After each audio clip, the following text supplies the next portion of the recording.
Hello everyone, welcome back to the React series.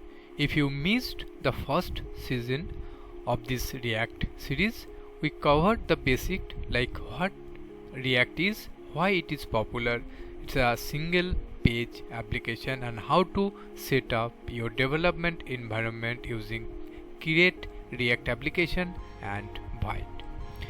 I will put the link in the description section, so please, if you miss, you can go through there so that you can get the basic understanding about the React application. Now in this second sessions we are going to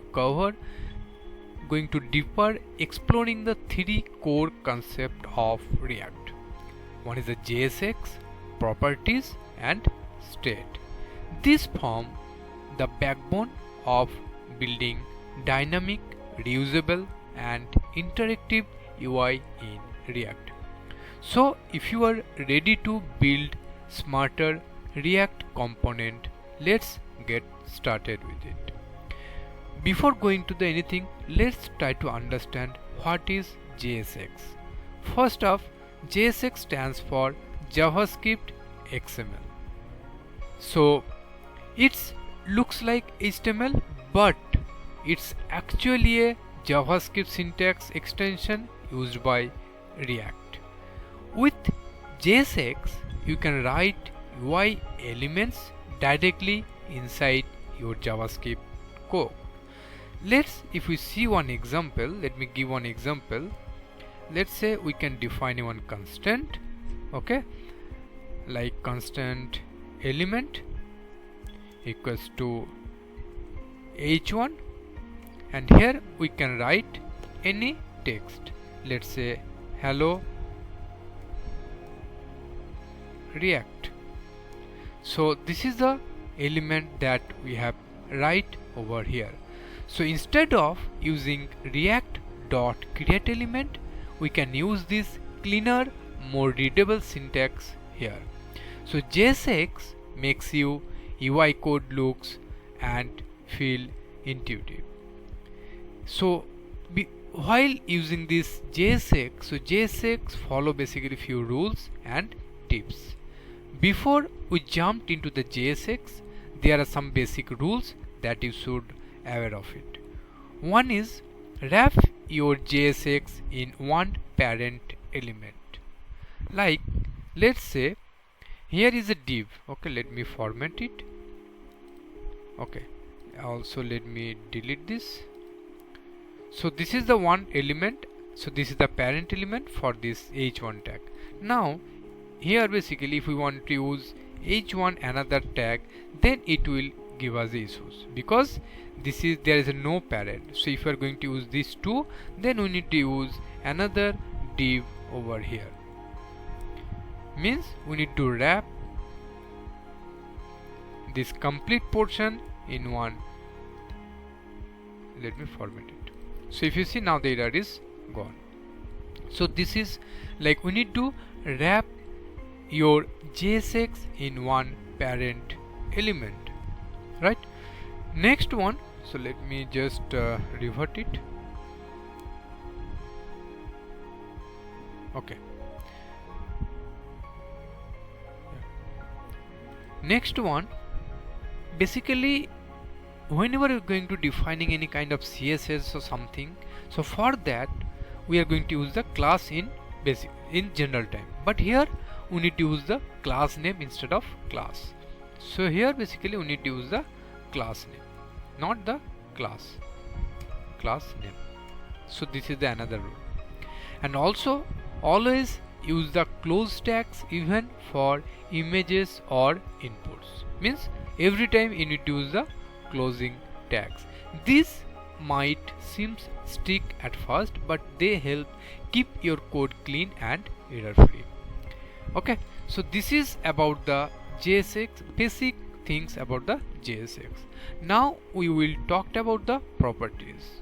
Okay, so properties are short for these properties, PROPS. This is a short for properties. They are like functions parameters used to pass data from parent component to child component. Let's say here we are going to defining one function let's say the name of this function is welcome. Okay, here we need to pass these properties. Now we can defining from here, we can return any HTML tag, and here we need to defining the props dot name. So that means name is a property, and how we are going to define this one? Within curly braces. Okay, and here we can write hello, this property's name. Okay, so basically when we are going to, how and when we are going to use this component. So here under this tag we can use this welcome tag. If you see, it is coming. Okay, and if you see which property is basically to pass, so here we need to pass this property. So name is equal to, let's say, React, right? So there is a one hello React, and this is the another. So we can off this one for the time being, right? Okay, now go to the, so if you see, there is a hello comma React is displaying. So here if you see this in this example here, so this is the property, whatever the property we are passing, we are printing over here, right? So that means the name property get passed down and rendered properly over here. So basically these properties are read-only. Here's something important to remember: the properties basically read only. We can't modify them inside the component that receive them.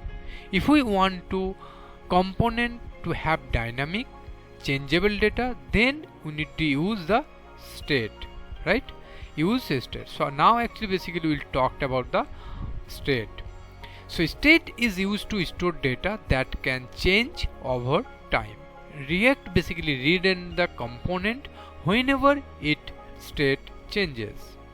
You can use state hook to define state like this.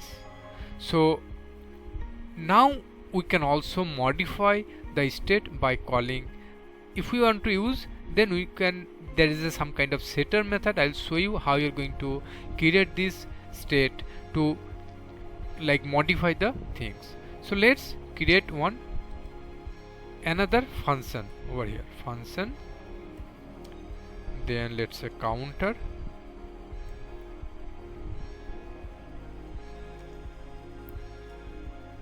okay. So here basically first of all we are going to defining this state.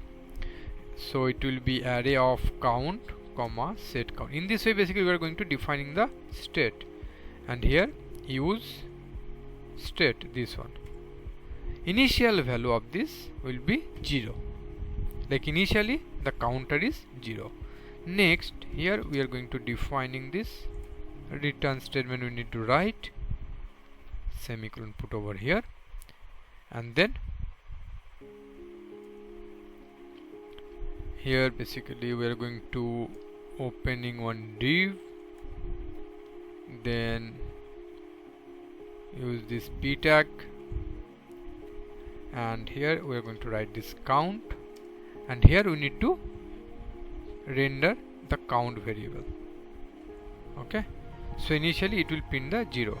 Next we need to create one button, and here we need to defining the, means we need to defining that while clicking on this, on click this button, what will happen. So on clicking we need to increase the counter, right? So here we need to increase, so that means we need to use the set count, and here we need to pass this incrementing the count plus 1, means we are going to increase the count. Okay, and we need to put some name click that will be displayed in the UI, and this counter function we need to use from over here, let's say here counter. Okay, now if we go to the browser, so if you see the count is initially 0, and then click button is showing over here. So now if you click this, if you see the counter is incrementing, so that means here the state is basically changing, right? but for these properties the value is not modifiable, but for this state there is a value is modifying. Okay, so in this way we can defining the state which is changeable but properties which is not modifiable after creating. So this is, now if we talked about the properties versus state comparison. Properties, as I said, this is passed from the parent, it's a immutable inside the child, means it's not modifiable, whereas state is managed within the component and it can be modifiable. Properties are great for configuration and state is ideal for interactivity, right? So understanding when to use each is the key to building interactive UI. So this is all about this one. Okay, so what we covered in this tutorial, JSX, which is how this React uses the syntax and extension to defining the UI. Properties, how data flows from parent to child, and the state is how component tracks and update internal data. These are the core essentials of React. If you enjoyed these videos, give it a thumbs up, subscribe and leave a comment below on what you would like to learn next. Thanks for watching. See you in my next tutorial. Thanks for your time. Bye bye.